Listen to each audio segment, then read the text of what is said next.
It's 12:04. I think we'll get started. I would like to welcome everyone to our first Lunch and Learn seminar on Rooting for a Local. My name is Christina Mann. I'm the board member of Sustain and the facilitator of the Buy Local Food Network. In my day job, I manage the Economic Development Division at the County of Wellington, where we're based here in Guelph. And I have a background in local food, specifically coordinating the county's Taste Real Local Food program. I think we can all acknowledge that we're at a very interesting time right now, in a time when many voices are calling for local purchasing amid the tariff conflict. This topic is not new to us. I think not new to any of us on this call. And we know that there's still a lot of work to do and that there are a lot of opportunities when it comes to purchasing local food, both by consumers as well as through wholesale channels. Today, we're joined by speakers that have experience working with or in public institutions.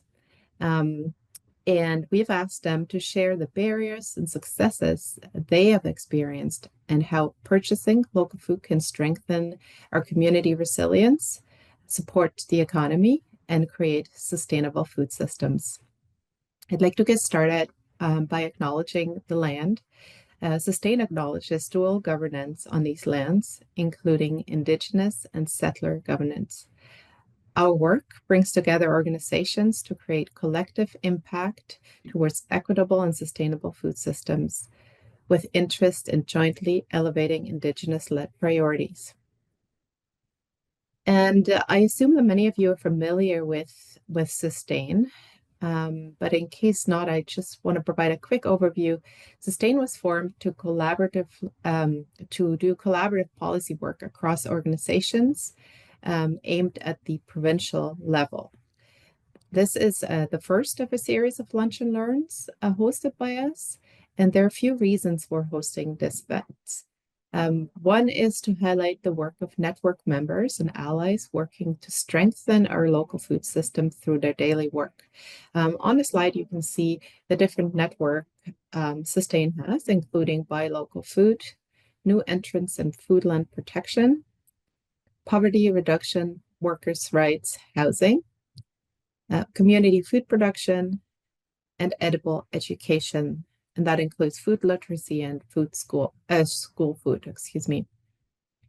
We also have working groups that are working on current issues, including Indigenous food sovereignty, Northern food issues, Indigenous food sovereignty, urban food issues, and food waste.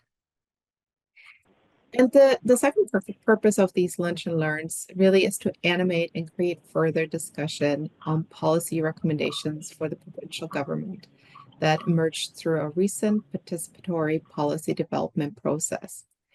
Some of you might remember that we started a process in September with a survey to gather policy positions and priorities. You may have participated in those, as well as the network meetings that follow to discuss policy priorities and recommendations in multiple areas. Again, we had network organizations at 2 to 3 weeks time to give input and suggestions on the draft documents, and followed by a round of reviews by academics working in each policy area. When the provincial election was called, we then sent our recommendations directly to each political party to inform their platforms. As you know, you will have received the policy document again for any of those of you who registered on this call, and in future Lunch and Learns, there will be a link for those policy documents sent out. And what we want to point out is that these documents are under development. They're working documents. We want to continue receiving input from organizations, specifically those working in public procurement or local food. So if you're interested in contributing, have a look and reach out to Rosie, who is on this call today, Rosie Kerr. She can be reached at networks@sustainontario.com. And I think Rosie will put that in a chat for us. I also want to acknowledge on our call today, we have fellow Sustain Ontario board members, Mo Granahan and Phil Mount, as well as Rosie, who is behind the scenes answering questions in the chat. So if you have any questions, please feel free to type in the chat. This is not a webinar format. You will be able later on to unmute your microphones. But for now, what we'll do is that each speaker has about 10 minutes to present, and we will then have time for questions and discussions after the presentations. You can also type your questions in the chat, and Rosie will keep track of them, and we can get to them after the presentations are over. And I really do encourage you, following the presentations, to turn on your camera. This is very much a roundtable discussion. The speakers may have some answers, but some of the attendees may also be able to contribute information and answer your questions.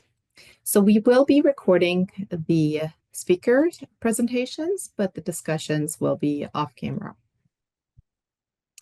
Okay, it's my pleasure to introduce our speakers today. Jacqueline Buonocore is the Food Service and Nutrition Manager at Pioneer Ridge. That's a long-term care and seniors home located in Thunder Bay. The team at Pioneer Ridge have the ability to share their passion for local food with a variety of clientele, including their residents, tenants, a Jasper supportive housing, an attached childcare center, Meals on Wheels, and all of the city's departments that they provide catering to.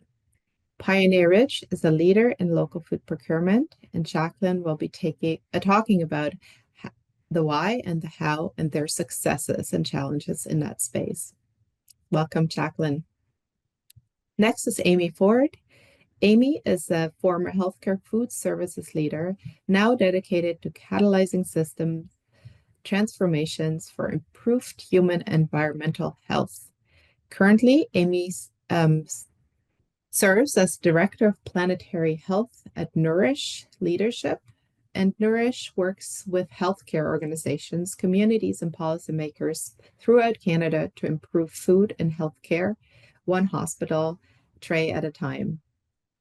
Amy spearheads the Planetary Health Menus program, which aims to support 100 hospitals in making climate-friendly food decisions by 2026. Tapping into this network, she co-authored the Values-Based Procurement of Food Healthcare, which has become a key resource for hospitals looking to purchase food better. Welcome, Amy. And lastly, I'd like to introduce you to Mark Kenny. Mark is the Seniors Manager of Procurement, Planning, and Operations with Hospitality Services at the University of Guelph. I've had the pleasure to know Mark for a very long time. He has worked in the hospitality industry since day one and is passionate about local food, people, and places. Mark's love for all things local has allowed him to be truly dedicated and involved with many unique projects and organizations in their regions. And that's actually how Mark and I know each other. He was instrumental in the development of the Guelph Wellington local food program called Taste Trail. And back in 2012, we appointed Mark to be our first local food ambassador. His motto is eat well, laugh often, and I've been fortunate to do that with Mark and can attest to his endless dedication and sharing food and sharing the stories behind the food with everyone he meets. I recommend you follow his local food stories on social media at 100 mile mark, and that's the number 100 and then mile mark. Okay, so I believe we start with Jacqueline. Jacqueline, I'm not sure if you have any slides you'd like to share, but if not, please go ahead with your presentation. Thank you. I am going to share my screen.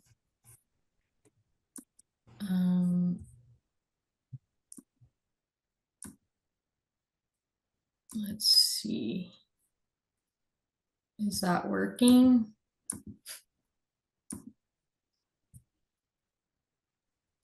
It's almost working. It says that it has started to share your screen. There we go. Now we can see it. Okay, We just perfect. need to make it big, I guess. There you go. Excellent. Okay, sorry, I'm not familiar with Zoom. I usually use Teams. Okay, so hi everybody. My name is Jacqueline. I'm the food and nutrition manager at Pioneer Ridge Long-Term Care and Senior Services in Thunder Bay. And I'm going to be talking about why we did local food, how we did it, and where are we now, and some of our successes and challenges we've had along the way. So Pioneer Ridge, we are a long-term care and senior services facility. We also provide meals. So we provide meals for all the residents that live at Pioneer Ridge, as well as the tenants that live at Jasper Supportive Housing that is attached to us. We provide meals for all the Meals on Wheels clients within Thunder Bay. We have an attached daycare that we provide meals for, as well as an in-house cafeteria for residents, families, and staff to eat at, and also in-house caterings that we do for families and staff, as well as other municipal departments that require catering from us as well. So when we are running at full capacity, we are producing 900 meals a day. So we're quite a large organization. So, what are some of the benefits of purchasing local food? So, we're reinvesting the taxpayer dollars within the community. The direct impact of purchasing local food is significant. The money spent on local food stays in the community. It supports farmers, workers, and other businesses. And so, for every dollar invested locally, we are reinvesting $3 locally, which supports families and community infrastructure. There's also job creation. As demand for local food grows, so does the need for more local food producers, distributors, and processors, which leads to the creation of new jobs, which can contribute to the overall economy of our city and region. There's also a lot of health benefits. So local food is often fresher because it doesn't need to travel long distances. So it can be harvested at peak ripeness and retaining more nutrients and flavor. They're also grown to their closer to the intended market and picked at the prime, so they have richer, more intense flavors. And the quality and taste of locally grown produce, meats, dairy, and even baked goods can be superior to what is typically found in supermarkets, especially when foods are harvested in season. There's also fewer chemicals and additives. Local farmers and food producers focus on sustainable organic practices, which means there's less reliance on chemicals, pesticides, and preservatives. So this can lead to healthier food choices and less exposure to harmful additives. There's also less miles traveled, so there's a less environmental impact. The food that we're buying locally comes from around this area. So there's fewer transport miles, so there's less fuel use and fewer greenhouse gas emissions, helping to lower the overall environmental impact associated with food consumption. There's also many social benefits to buying local food. There's that local pride and connection, knowing that you're supporting your local community. Our residents and all of our clientele, they're happy to know that their food comes from down the street as opposed to just a large scale production facility. There's also positive public relations, knowing that the city of Thunder Bay is buying local food. We also have personal connections with our local vendors, so it helps to foster more personal relationships between the consumer and the producer. And there's also a reliable service and reliable pricing when you're buying local. So local food producers can provide consistent pricing. They're generally less affected by global supply chain disruptions, such as those caused by international shipping issues and environmental factors. So the pricing rarely fluctuates throughout the term of the contract. So just a little background about how we did it. In 2008, the city of Thunder Bay took an important first step by adopting the local food charter, which set the stage for future initiatives aimed at increasing the use of local food in city operations. In 2012, the supply management manager and the nutrition manager of Pioneer Ridge at the time, they attended the local food summit. This event provided inspiration and deeper insights into how to promote and implement local food. In 2014, we formalized the effort. So the city of Thunder Bay made the decision to formally start working on local food procurement. So what they did was met with local vendors. They connected directly with farmers, producers to understand the available supply of local food. They wanted to know what was out there. We went on farm tours just to see the operations firsthand and to build relationships with the local producers and seeing what they had to offer. So then we established practical frameworks for local food procurement, which included these forward buy contracts. So these contracts are set for 1 year to lock in prices. There is a clause to allow price adjustments if the cost of raw materials rises, which with 30 days notice. So this provides the price stability for both the city and the local vendors. And we also did public tracking of food spend. So we committed to transparency by tracking and publicly sharing food spending data, which demonstrates accountability and ensures progress toward local food goals. So we also operationalized the local food initiative. So we embedded these local food procurement practices into the city's official policies and procedures. We wanted to ensure that the future would hold the same accountability of buying local food. So we publicly committed to local food sourcing and established clear processes that guide how food is purchased and tracked. So what have our successes been? Well, we know that the residents and all the clientele that are consuming our food are connected to our food and appreciate that their food is coming from local places. We're really happy to see the pride that the suppliers take in knowing that their food is reaching so many different people rather than just our residents, but lots of different people. We always have outside members of the community coming to get takeout in our cafeteria, local businesses, because they know our food is local. We've also had positive economic, health, and social benefits, like I mentioned earlier. And then the local suppliers are more reliable. We have pricing commitments with them, and like I mentioned before, we're not affected by outside factors that are happening within the world, within Canada, that affect the different prices. We know the price we're getting. And so that's another really positive outcome of this. And we're also meeting our public procurement commitments that we have stated to the public that we wanted to do. Now, there are challenges that do come with buying local food, and I'm going to tell you a little bit about them. So the reality is it takes a lot of time and a lot of effort from the beginning of getting it going. So you have to meet with vendors, you have to know what's out there, you have to go out to the markets, you have to kind of research and see what you can use in your facility.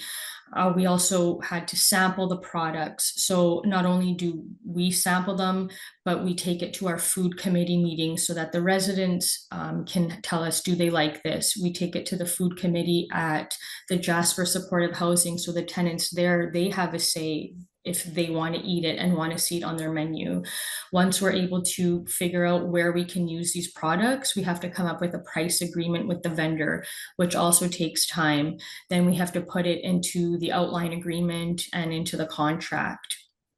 And then the whole process of menu planning, figuring out where we can use these products, creating production sheets for our cooks to know that certain foods are coming from this vendor and certain foods are coming from that vendor, creating order guides for each vendor and providing it to the vendor at every 4 weeks so that they know what we're going to be needing from them so that they can plan accordingly. And it's really important to not change drastically what you're going to be ordering from them, because they don't have the capacity to grow more for you in a short amount of time. Like, everything takes time. So you really need to forecast and plan and look at your future menus and figure out what you're going to need. And then also the transportation and delivery commitments. And so figuring out, if can the vendor meet your delivery commitments? What are these delivery commitments? How much space do you have to store all this food? Do you have freezer space? Do you have fridge space? Can they come twice a week, 3 times a week, every 4 weeks? Like, that's all has to be figured out, as well as the quantity commitments. How I mentioned, like, can they produce what you need? We are dealing with a lot of high volume amounts here, and oftentimes local producers, they may not have the capacity to keep up with that. But that's where the discussion is. So if they know what you need, they might need some time to get there. And once they get there, it works. But there's a little bit of gap time there to get them growing everything that you need. And another challenge for other organizations would be the contracts with the large food service providers. So we are a municipal home, and we are not run by an external food service provider, but other facilities would be, such as Sodexo or Compass Canada, and they have in their contracts where their food has to come from. And so those contracts need to be looked at going forward, so that they can build in local food and they have the freedom to go buy local food. We've had a lot of those companies reach out to us to say, how do you buy local food? Well, we don't have a contract in place that says we can't. So that's why we've been really successful in being able to do this. Thanks, Jacqueline. I just want to let you know you have like 1 minute or so to wrap up. Yeah. So where are we now? I'll be quick. We're continue to purchase locally. In 2024, Pioneer Ridge spent 15.5% of our total raw food budget on local food. It was just over 186,000. We have 8 local vendors that we purchase from a weekly basis, and we're always looking to increase. We have our operationalized processes in place. Order forms, the forward buy contracts are embedded in our policies. And now what we're just trying to do is trying to share our successes with others in the region to encourage more uptake for local food procurement. So that's it for me. Thank you.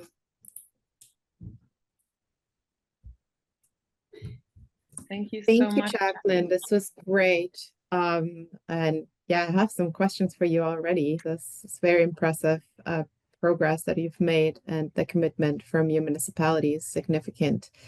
We're going to switch over to Amy. Amy, I'm not sure if you have any slides to share. I do. Just how's that looking? Excellent. Thank you. Thanks, Christina. And also thanks to Jacqueline. That was incredibly interesting, especially because a lot of what I've learned about procurement came from Dan Munshaw, a name you've probably heard, the former supply chain manager of City of Thunder Bay, and really a pivotal guy in this whole scene. Sorry to interrupt, thank you. Amy, just wanting to let you know that we see kind of a bunch of other stuff along the sides of your slides. So you might want to put it in full screen so we don't see everything else there. Okay.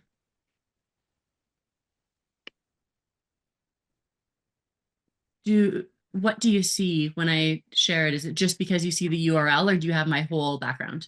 Now whatever you just did worked, so it's perfect now. Excellent. I appreciate you letting me know. Okay. I'm going to see your notes on the side or anything else going on. Thank you. Well, definitely appreciate being here today. I'm going to share about some trends and some possibilities related to food procurement and specific to the healthcare sector. And like was mentioned in my bio, I don't currently work in a hospital setting, but I did lead the food services department at St. Joseph's Healthcare London for about 10 years, where I learned a lot. And I think some folks from there on the call today. I now work as the planetary health director at Nourish, which is a national nonprofit supporting healthcare leaders to increase the sustainability and equity of their food. And we're hoping that will have some ripple effects out into the community, the populations at large, and our planet as well. So I just wanted to hop in the DeLorean for a second and appreciate the fact that 10 years ago, Sustain Ontario published this local sustainable procurement resource. And when I flipped through it, just as I was sensitizing myself for the call today, the principal authors were Haley LaPalme and Jen Reynolds, who are now Nourish's 2 co-executive directors. So we have had a seasoned and lovely relationship with your organization for a long time, and I'm glad it continues today. In my less than 10 minutes to go, I'm going to try to cover some resources, some solutions to common barriers, one case example, and a little bit of tariff talk, ending with some potential opportunities. So values-based procurement is a big part of what we're trying to promote within healthcare. The healthcare sector in Canada spends $4 billion a year on food services, so a massive opportunity to create demand and shift practices, have a big impact. And that can also support small-scale producers to be able to scale up and get their operation where they want to, and have even bigger effects like increasing the health of our population and our planet. We encourage many different values to be built into the procurement process. So certainly buying local is one of the most popular and important ones. And then there's other things to think about like DEI, advancing the truth and reconciliations calls to action, helping or ensuring that workers are paid a living wage, and the humane treatment of animals, all these things that an organization may find important, making sure that gets into their purchasing process. And so this slide is showing a values-based procurement of food and healthcare primer that we wrote, as well as an implementation guide. And I've also just shown here our guide to sustainable menus and an Indigenous food waste field scan that we co-authored. So one of the big barriers that we see with our sort of national vantage point of what people are experiencing is that regulations and trade agreements make it so that you can't just buy anything local anytime that you want. There are these sort of rules of the game that you have to play within, including all these different free trade agreements. And so from the folks I've talked to, where they're finding an opportunity is to work with off-contract items as a first step. And that would be things like produce, fresh fruits and vegetables. You can pretty much just find a farmer, a grower, producer who is supplying the thing that you're looking for if it's a fresh fruit or vegetable, and come to an agreement with them, something like what Jacqueline's talking about with a forward contract. As well, there are mixed reviews of how Bobby can be leveraged. That's the Building Ontario Business Initiative. I think initially folks were unsure if it would have teeth and if it would be able to be harnessed. And I think using that, the 10 points that you're able to award for certain criteria can actually be really helpful if you're strategic about it. Something else that can really kind of freak people out when they first start on this journey is, what if this is going to cost me more money? And this comes up a lot in healthcare because budgets are tight, and when budgets are cut, food is often one of the first lines to go or to have to decrease. And so that can generally be a non-starter for folks as they say, I can't really pursue local right now. I just don't have the money for it. What I have found and some studies have shown is that local food isn't as expensive as the perception. So the research that I saw was that a third of the time, local options are the same price as non-local options. A third of the time, they're a little bit more expensive, but perhaps still competitive. And the final third of the time, they can actually be less expensive, which is ideal. The other thing to note, and this is more toward consumers, but there's a institutional implication, is that as grocery store prices, so just like broadline foods that might be coming from anywhere, are going up because costs are going up, local foods at farmers markets are generally staying the same price. And that means that farmers are eating the cost. Their margins are going down despite the fact that their costs are going up. Just an interesting thing to note. And I think we may see a line at which local food is actually far more competitive than anything else.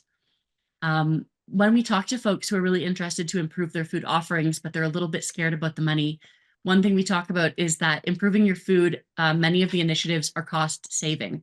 And so addressing food waste, all this, 50% of food that we're purchasing going in the garbage, is a massive way to lighten up budgets and find some extra wiggle room there. And as well, heading toward plant-forward menus that are relying a little bit more on vegetarian proteins as opposed to animal-based proteins actually save money as well. So those are two strategies you can do in tandem that can lighten the load of the potential budgetary concerns. And as well, The cool thing that you can do in a hospital, if you're not sure if new menu items are going to be exciting and accepted, is you can test them in the retail cafeteria. So get those doctors and nurses and housekeepers to see if something new is exciting to them. If it works in the staff cafeteria, go ahead and put it on the patient menu. The last one is, okay, blue sky, everyone wants to buy so much local food and the demand is totally there. Are growers ready to scale up that quickly? And also, have they worked in these institutional spaces before? Are these two groups even speaking the same language?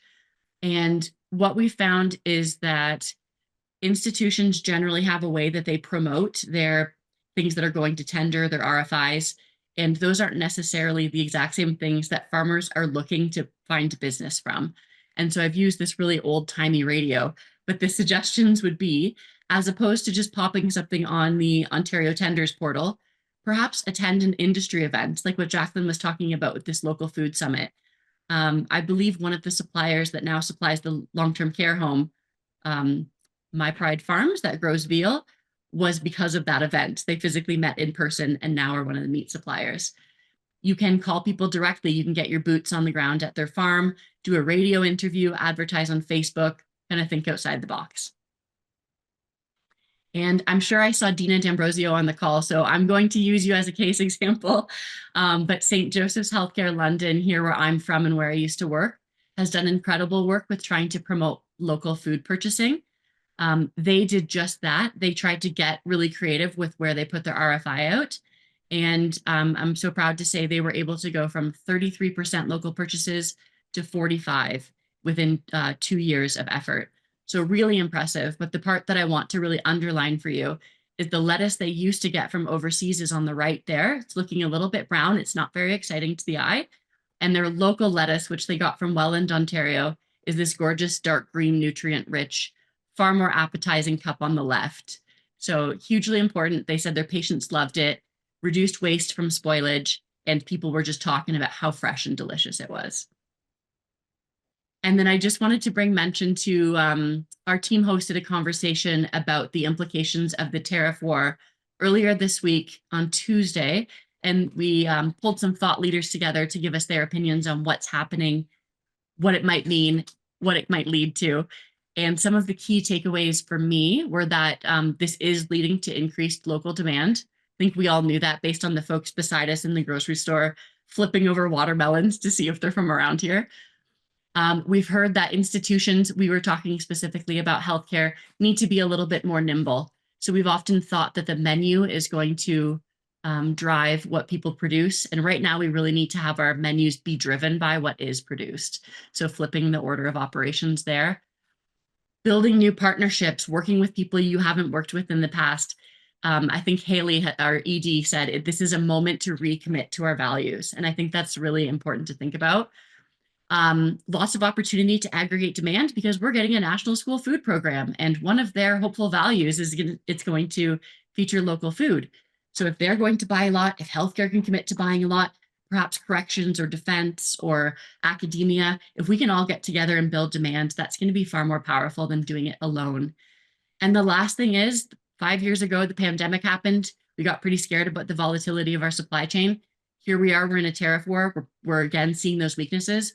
Future disruptions will come. So this is the time to shore up our system, strengthen our resilience in our local economies, and be ready for what's going to happen in 2030.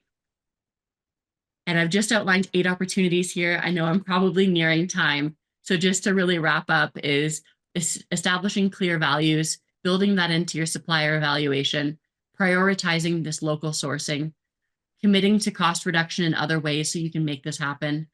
Also, not just thinking about reduced food waste, but also that packaging, trying to find suppliers who don't include as much plastic, advancing your DEI and Indigenous inclusion goals using your sourcing, testing things in cafeterias, and lastly, leveraging peer networks, much like what we're doing today, get together with folks who are doing the same work, and we can go further together. Got some contact information here if you'd like to chat, but I'll wrap it up there. Thank you. Thanks so much, Amy. appreciate your insights and your experience accompanying leaders through this process too. I think you touched base on some of the agreements that are in place. I know before this call started, we briefly touched base on Bobby, and it's great to have an expert on a call that can maybe elaborate a little bit further for us who don't know those implications. Before we do that, though, we'll move on to our last speaker, Mark um, Kenny from the University of Guelph. I know, Mark, I believe you don't have slides to share, but a lot of experience and expertise. So we'll hop over and continue with your presentation. Thanks, Christina and Rosie. Thanks for having me. Yeah, sorry, I have no slides, nothing fancy. It's just me.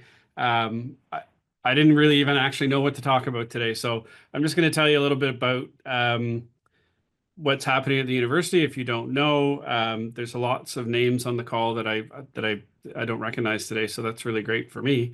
I guess I'll start basically. So I'm the procurement manager for food services at the University of Guelph. We're an in-house operation, so we don't use a contract caterer on campus.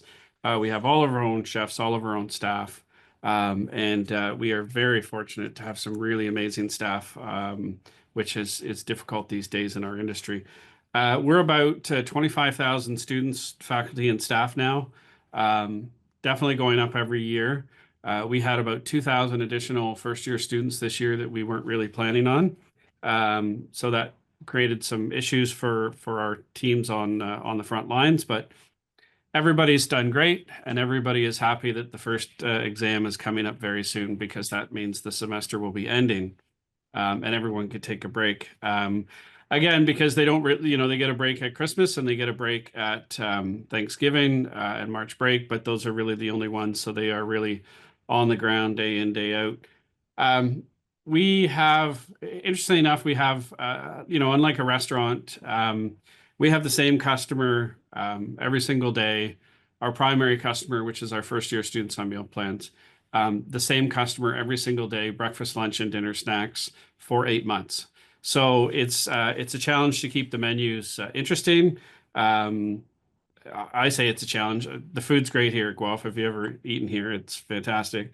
But more importantly, that our team is really able to take the diversity of our chefs and our cooks and actually really showcase that on our plates.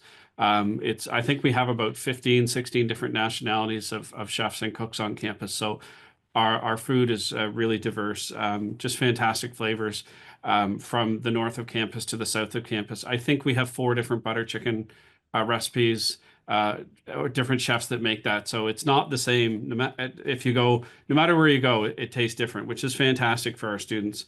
It was funny, all this tariff talk, although tariffs are not funny. It's interesting that the first thing I thought about when tariffs came into place, I was like, it doesn't really affect us too much. And on the food side of things anyway, because we've always done local. And then obviously, Canadian is certainly top of mind for everybody right now. But because we've been doing that for so long, it's not really an issue for us, thankfully. We do rely heavily on our suppliers. Our suppliers range from big distribution like Cisco and GFS to small independent businesses like Great Canadian Bagel on Stone Road. So we really have a diverse group of suppliers that are, the big distributing companies have all indicate what is Canadian, what is Ontario. We've worked with our suppliers for years now to make sure that those things are available to the people that place the orders on campus. And then again, obviously, local food is not always just about what's grown and raised here. It's what's actually produced here. So having local suppliers like Great Canadian or Grain Harvest in Waterloo or a local coffee roaster, that is all supporting, the 3-to-1 ratio of economy and spend in our community. So we try as much as we can to have local suppliers specifically as well. We ourselves on campus are our own supplier even. Back in, Christina will very well remember this, back in 2012, we got some funds from Greenbelt, and we built a produce processing facility to build a place so we could process local vegetables from the Elmira produce auction. Basically, we do a lot of pickling, jarring, whatever the case may be, to try and sustain us throughout the winter. I think after the pandemic, it's been a lot harder to manage that. Again, the additional students we have, some of those things have not been as pronounced as they have been in the past. We are trying to get back to that. It's just one of the big things in our industry is finding the people with the skill to be able to do that. Running a processing facility, we don't sell it in retail or anything like that. It's just for use on campus. So it's really kind of turned into more of a centralized production facility. We're using that model sort of across campus now, where in the University Center, we will end up mainly just producing one batch of commodity food there. And then in the Croman kitchen, which is in the north, there'll be another batch of food there. You may have read online that we are opening a new residence on campus in 4 years or so, 5 years. And we're going to be building another production facility there for another commodity. We do, again, back to having local suppliers. Back in 2012, we opened a restaurant in the Croman Hall called the 100 Mile Grill, and our endeavors was to buy as much local food as possible from within 100 miles of the campus, which we did. We found some great suppliers around here. That still continues to this day.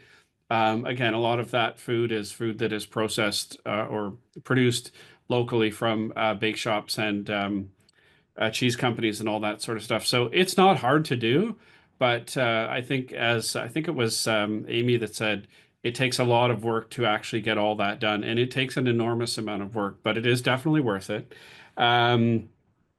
We do help sort of in a circular food economy. We certainly help out the campus food bank and meal care a lot. We do a lot of repurposing of food that can be repurposed.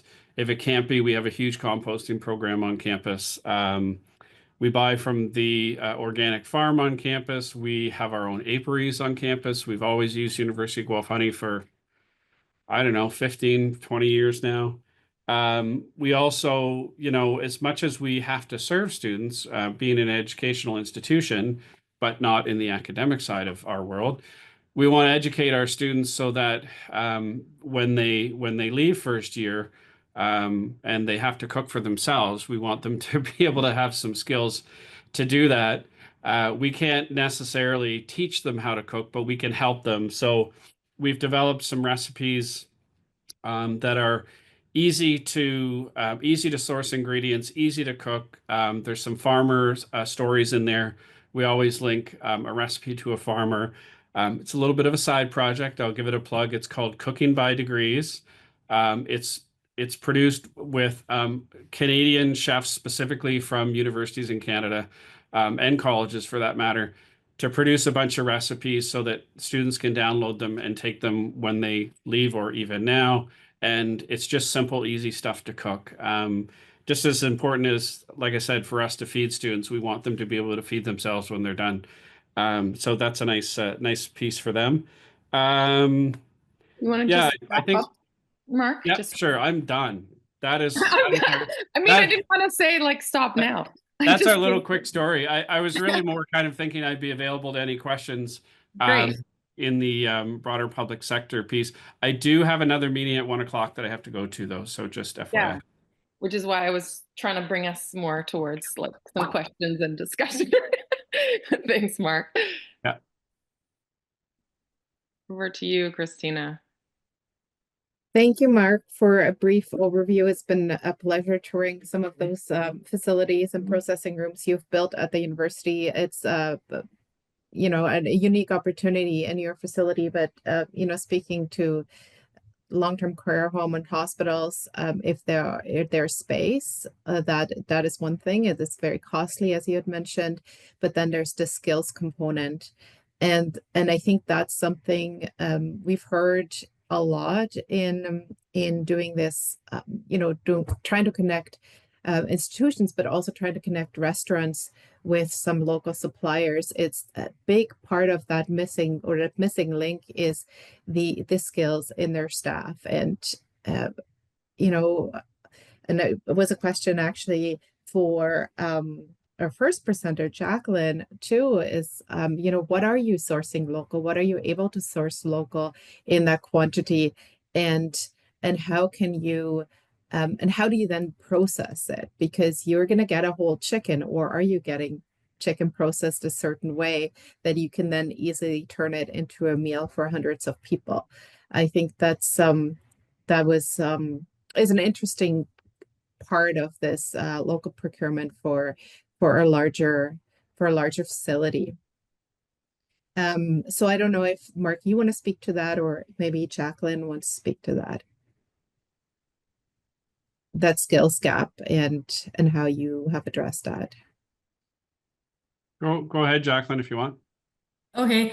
Yeah, so we just kind of went out there to see what there is to offer. So for example, meat, we don't have the capacity to, like, we don't want a whole cow, right? They need to be able to process it down to what we need it for. So that's the whole challenge, is seeing like what's out there and what works for us and what do we need and how do we get it at our door. So for example, when we're getting our beef from our local farm, we're telling him we need ground beef and we need diced beef. So he works with the local processing plant and they'll process it for him, and then he brings it to us in the how we need it. And that kind of goes the same with like vegetables and things. I can't have bags and bags of just whole carrots. Like I kind of need them ready to go. So that's the challenge also, is like what's out there, but what in what form do I need it and how do I get it and can they accommodate that? So in some cases it works. So for example, if you're wondering what we are getting, like we get potatoes, we get heads of lettuce, tomatoes, basil, cucumbers. We're getting the potatoes, the beef, we get local fish, we get local bread that's like right down the street. We've added baking onto the bread order now, so they bake for us. We also get from the meat, so our meat supplier, which was Mike Visser there at My Pride Farms, he coordinated with the local company that makes cheese, and we're getting Gouda cheese, but he brings it to us on behalf of them. So they've made a partnership, so it doesn't work for both of them to deliver to us, but they've made an agreement with each other so that he delivers to us, and we pay him and then he pays them. So it's just, yeah, you like, that's what takes time, is going out there to see what's there and how can it work for your facility. Thank you, Jacqueline. On the skills side, I mean, so for our executive level chefs, they need to be Red Seal chefs. But we actually run an apprentice program on campus. So any employees who want to actually be a chef one day, they can go through our apprentice chef and do their chef hours in the kitchen here, and then do their culinary teaching at George Brown. So I mean, we help ourselves by doing that. Trying to solidify having future chefs on campus. Unfortunately, I think a lot of times everybody wants to be a Food Network rock star chef. It doesn't happen like that right out of the gate. So there's lots of training needs to be done. And we also, we buy broken down product. We don't bring in whole animals and do butchery on campus or anything like that. We're just not set up for that. There is a meat lab on campus over across the way on the OVC side that we can buy through as well. So there's all kinds of food research, of course, going on at Guelph with the cheese and ice cream, cheese and dairy facility. So we try and work with them as much as we can.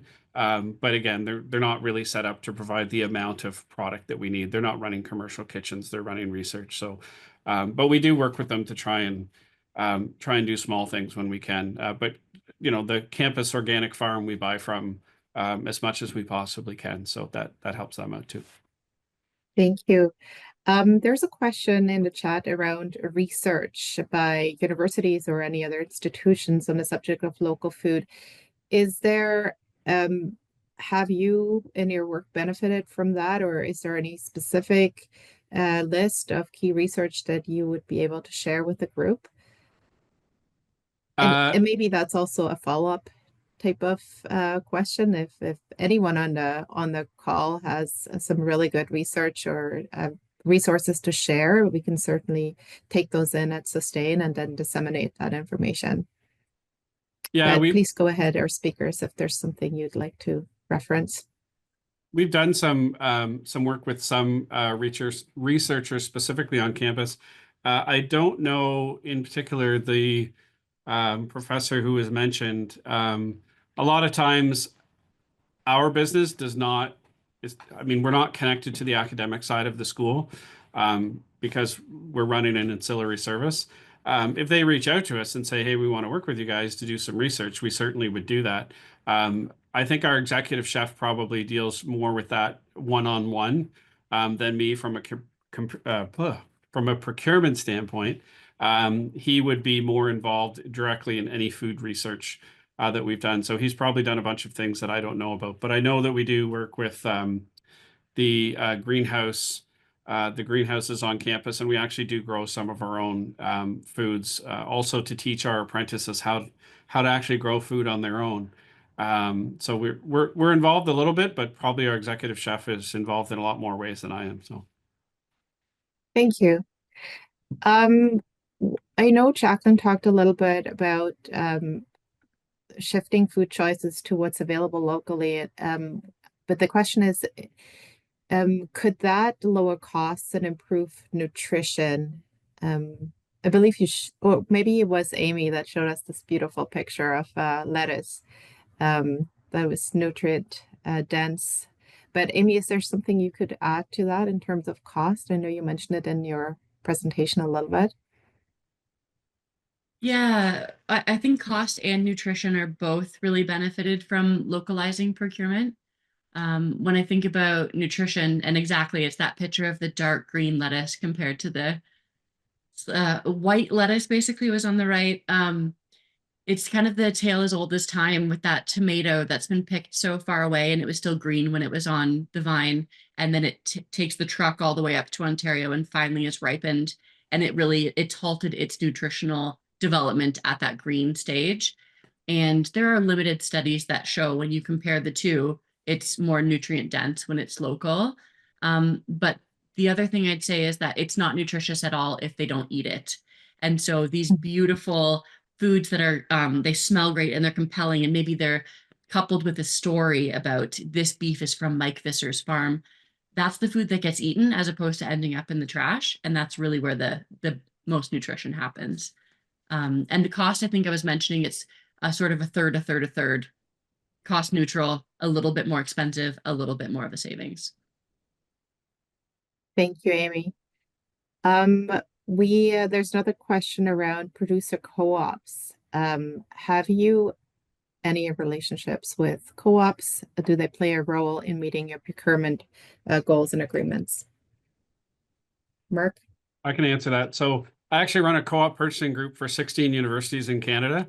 It's really a rebate program for more for large scale foods, but we also inside of that have a very close knit group of chefs who get together once a month to talk about food sourcing, local food, sustainability, all the initiatives that we've been running on campus for years, but trying to collaborate with everybody to do more on other campuses as well. So we do certainly leverage our purchasing power, which is huge in the country through that purchasing co-op group. And we'll be doing a lot more in the coming future as the whole tariff piece plays out a little bit. Because honestly, as of right now, there's not a ton of information exactly how it's going to filter down and affect us right now. The saving grace right now, as I said, was that the semester is almost over, so it's really not going to affect our food procurement for the next moving into the summer, because most of our locations are shut down for the summer because we don't do summer classic well. So Thank you. Amy and Jacqueline, I'm not sure if you have anything to add. Is there something similar in the healthcare space that you're aware of? I can just mention we're testing this theory right now, our organization. We've reached out to a few local food co-ops who are interested in dipping their toe into institutional buyers. And we're really at the phase of matchmaking with which hospitals would have the capacity to embark on a project like that. And would we be able to look at their pricing to be able to compare and make the business case? So I think more to come. We'll be able to report on that in a few months. Excellent, thank you. Okay, there's some specific question about Dr. Sarah Epp for you, Mark. Have you ever heard of Dr. Sarah Epp and her research, and has that been helpful to you? no, I don't know who she is that I know of. Mhm. I'll just leave it at that. Okay, maybe we'll do a little bit of research on that, or Yeah. Doug, maybe after we go through questions, you can elaborate on that. Examples of how a focus on local food has helped local producers. Jacqueline, is there the relationships you have built seem valuable for the producer? I know Amy answered in the chat as well. Is there something you have to add? Absolutely. I have a great relationship with all our local producers. I text them. We help each other. We were getting rid of our dishwasher, for example, and De Bruin's greenhouses could have used it. It wasn't broken. We were just upgrading. So we gave him our old industrial dishwasher. So I think if we help them, they help us. I've been in a bind. I forgot to order something. I'll phone them up. Oh my God, I need like 3 cakes in 2 hours. Like, can you help me? Absolutely. Deliver it to our door. So I think we go out of our way for them and they go out of our way for us. And that's the whole point of the relationship building is it's local. We're on a texting basis with a lot of these companies, and yeah, they help us when we're in a bind, and in turn we help them. Perfect. That relationship building is key in all sorts of aspects, but I think that's really how you develop and grow together. I'm not sure if Mark is still here. He did mention that local food is not just what is grown here. You mentioned a local roastery, bakery. Not sure if you want to elaborate on that, Mark. Sure. I mean, I think really the point is just to source out as many local businesses as you can to provide products. Like I was saying, bagels are, yeah, we can buy frozen bagels if we want. We don't want to. So we use local bakeries, obviously local coffee producers. The raw ingredients aren't local to Canada or Ontario more specifically. But we try and use as many local businesses in Guelph, Kitchener, Waterloo area as we possibly can, because that helps the economic viability of local businesses. So it's not always, back to the government definitions of, grown and raised. It's also processors here that, and everybody wants local businesses to thrive. So, of course, we can't buy from everybody. But we do what we can, right? Thank you. Okay, and I gotta run. Thank you for being here, Mark. Appreciate it. Thanks.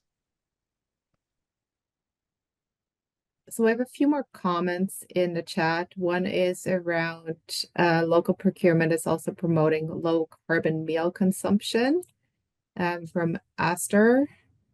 And then a note that the University of Saskatchewan has produced a trio of reports under the head of school food programs in Canada that asserts the role of local food procurement as foundational for success in the school food space.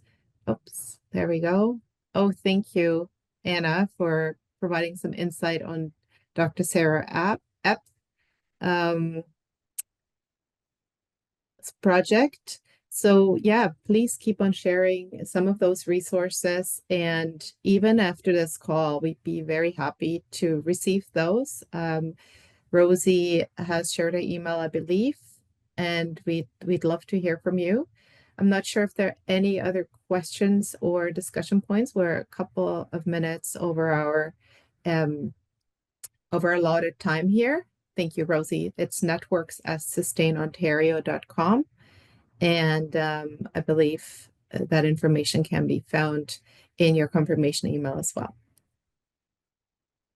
If not, I'd like to thank you for taking an hour out of your day to listen, to share some resources, and for being engaged.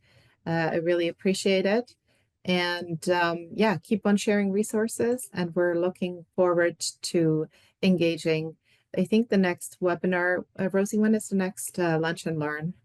Yeah, the next Lunch and Learn is next Friday at the same time from 12 to 1, and it's really focused on community food production. And Doug Jones, who asked a lot of questions and is here today, is going to be speaking about his experience there. So hopefully we can spread the word and have a great conversation again. Thanks, everyone. Thank you so much. Have a good rest of your day, everyone. Goodbye.